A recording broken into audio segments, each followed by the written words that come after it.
أعوذ بالله من الشيطان الرجيم. بسم الله الرحمن الرحيم.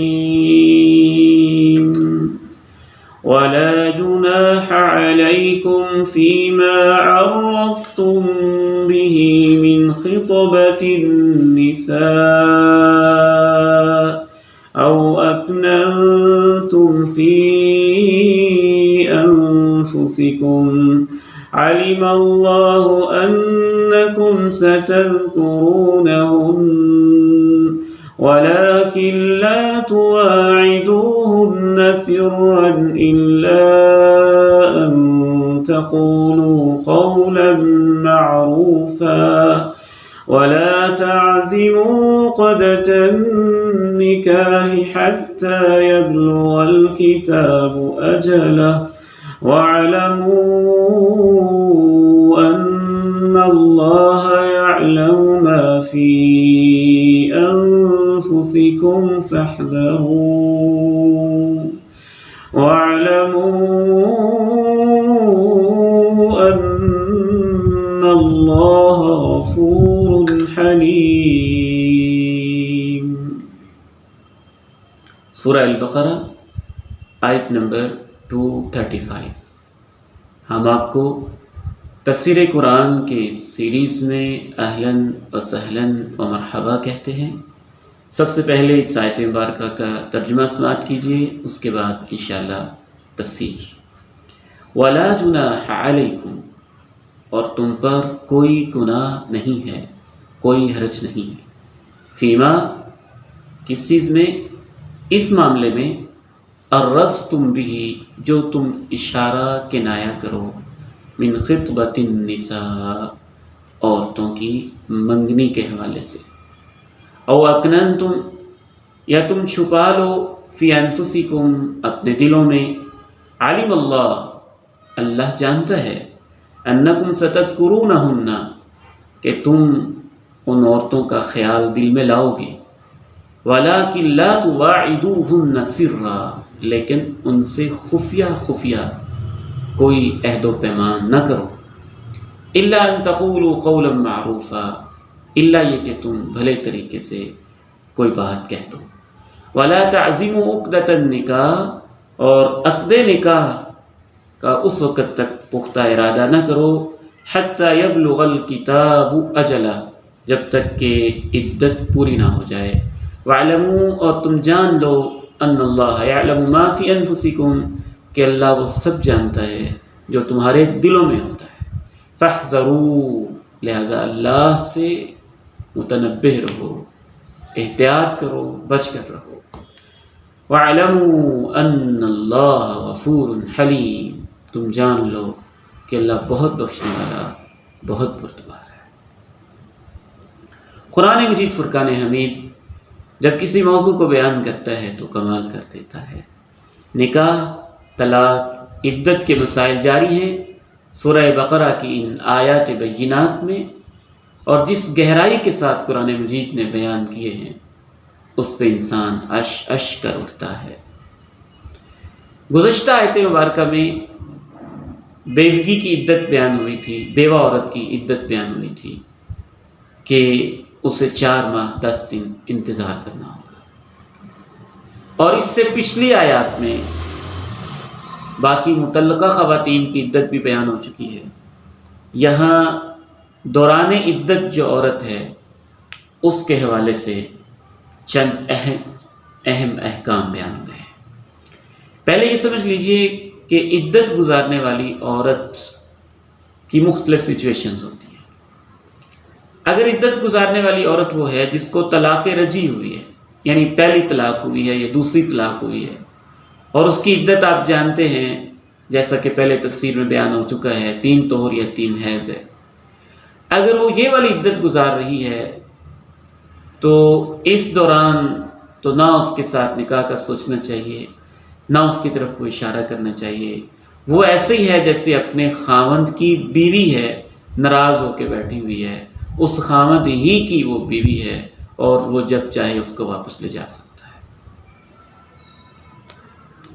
البتہ اگر اس کو فائنل سپریشن ہو چکی ہے اور عدت اس کی گزر چکی ہے، یا اس کو وہ والی طلاق مل چکی ہے جس کو طلاق بتہ کہتے ہیں، تیسری طلاق، یا پھر وہ بیوہ ہے، تو ان صورتوں میں اس عورت کی طرف واضح طور پر پیغام تو نہیں بھیجا جا سکتا، اشاروں میں کوئی بات کی جا سکتی ہے۔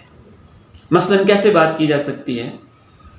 اس کی بڑی خوبصورت وضاحت کی جناب عبداللہ ابن عباس رضی اللہ تعالی عنہما نے، کہ انسان اس طرح کا پیغام اپنی بہن کے ذریعے، اپنی والدہ کے ذریعے، اس ذریعے سے پہنچا سکتا ہے کہ میرا بھی کہیں نکاح کا ارادہ ہے، میں ابھی کسی رشتے کی تلاش میں ہوں، یا میرا بھی دل ہے کہ اللہ مجھے کوئی نیک بیوی دے دے۔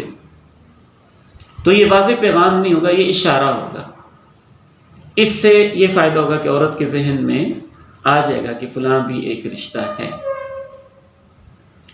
اس حد تک اللہ تعالیٰ کہتے ہیں دوران عدت، اور یہ میں نے واضح کر دیا کہ یہ وہ والی عدت ہے جو بیوہ عورت ہے، چونکہ اس کو تو اب سابقہ خاوند کا تو اس پہ رائٹ ہی نہیں رہا، وہ فوت ہو چکا ہے، وہ تو سوگ کی وجہ سے عدت گزار رہی ہے، تو اشارے کنائے میں اس کی طرف کو اشارہ کیا جا سکتا ہے۔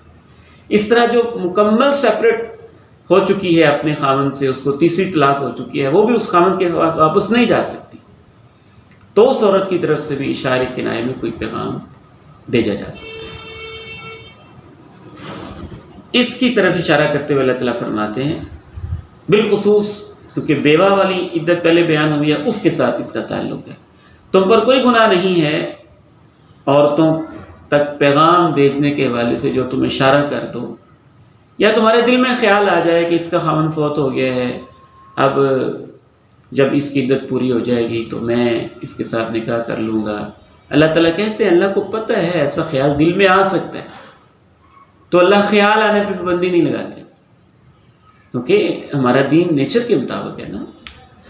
ایک خاتون ہے، اس کا خاوند فوت ہو گیا ہے، ابھی اس کی عمر، اگلی عمر ہے 30 سال کی، 25 سال کی، 40 سال کی، مناسب عمر ہے، آگے شادی کی عمر ہے، تو سوسائٹی میں رہتے ہوئے کسی بھی فرد کے ذہن میں خیال آ سکتا ہے کہ چونکہ اس کا خاوند فوت ہو گیا تو اب میں یہاں شادی کر لوں گا۔ تو اللہ تعالیٰ کہتے ہیں اس پر تمہیں کوئی گناہ نہیں ہوگا، اللہ کو پتہ ہے کہ تمہارے دل میں کوئی ایسا خیال آ سکتا ہے۔ گناہ کس چیز میں ہوگا؟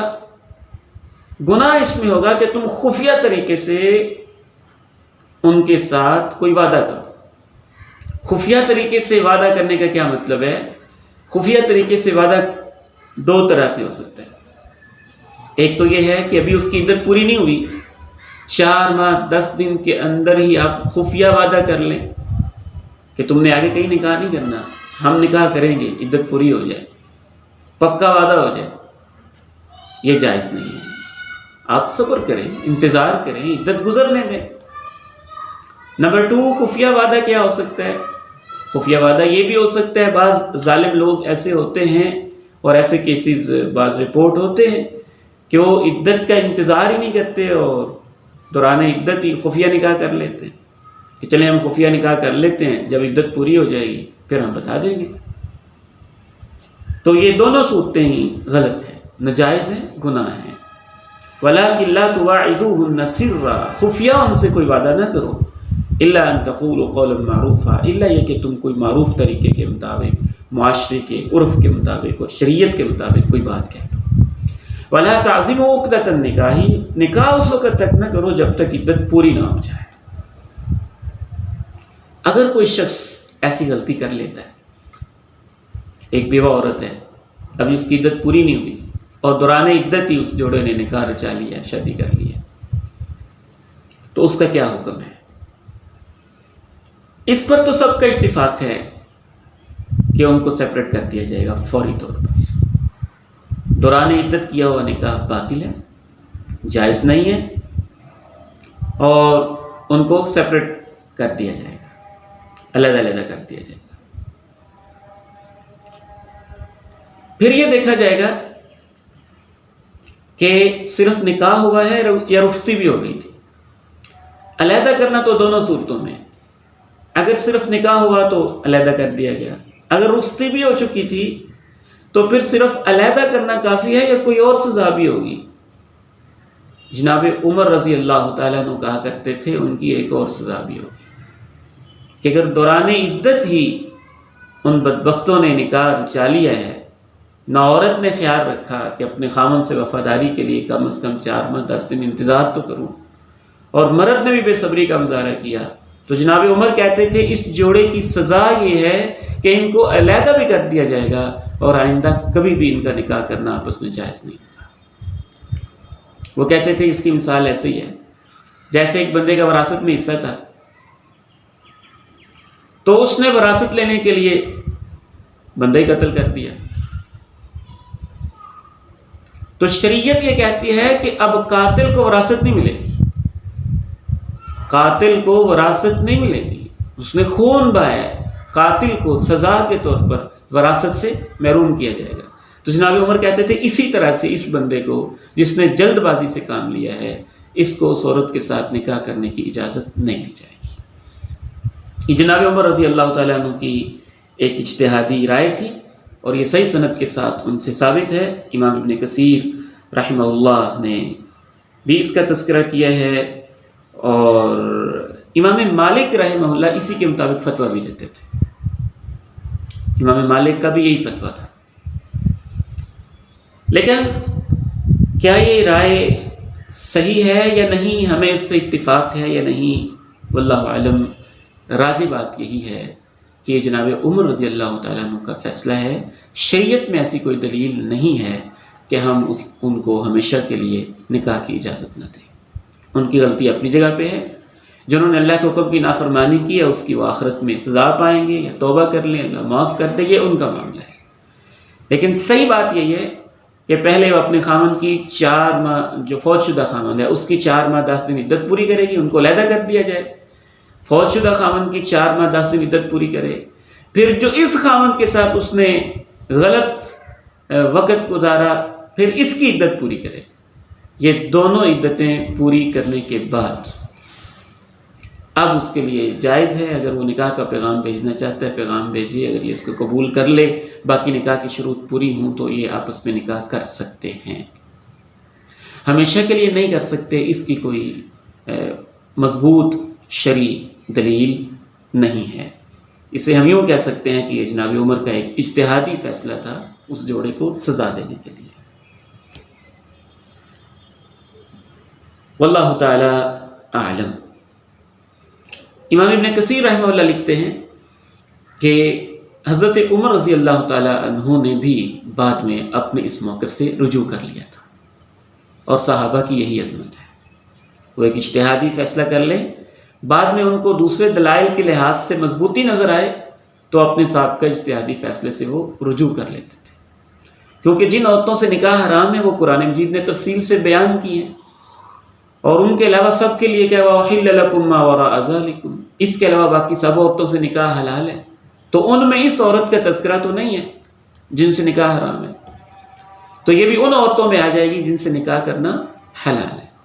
تو شاید اسی وجہ سے جناب عمر رضی اللہ تعالیٰ عنہ نے اپنے سابقہ موقف سے رجوع کر لیا تھا، اور بعد میں وہ بھی یہی فتویٰ دیتے تھے کہ عدت یہ عورت دونوں گزارے، اور دونوں عدتیں گزارنے کے بعد پھر اس کو مرد پیغام بھیجے، اور یہ چاہیں تو آپس میں جمع ہو سکتے ہیں اور نکاح کر سکتے ہیں.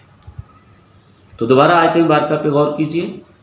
اللہ تعالیٰ ارشاد فرماتے ہیں، خصوصاً بیوہ عورت کی عدت بیان کرنے کے بعد یہ آیت آ رہی ہے، کہا کہ تم پہ کوئی گناہ نہیں ہے جو تم اشارے کنائے میں کوئی پیغام بھیجو یا اپنے دل میں تم خیال لاؤ. اللہ کو پتہ ہے کہ دل میں خیال آ سکتا ہے، اس پہ تمہاری پکڑ نہیں ہے، لیکن خفیہ ان سے کوئی وعدہ نہ کرو، اور جب تک عدت پوری نہ ہو جائے نکاح نہ کرو.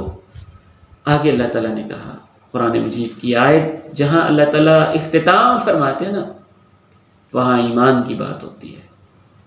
اس آیت کے حوالے سے اسپیشل بات ہوتی ہے جو بندہ مومن کو عمل کرنے پہ مجبور کرتی ہے.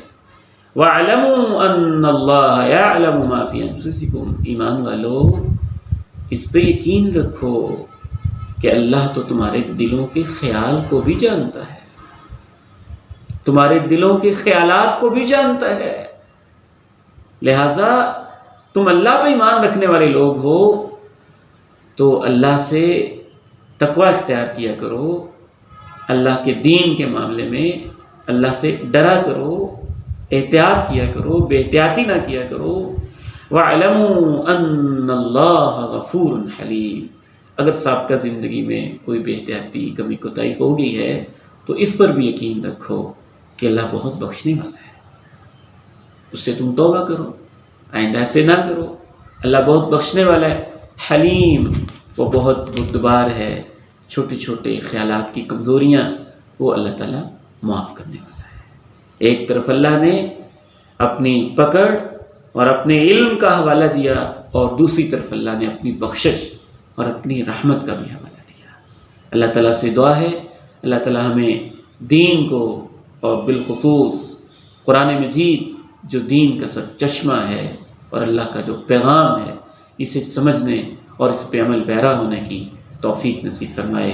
وآخر دعوانا ان الحمد للہ رب العالمین۔ بہت شکریہ۔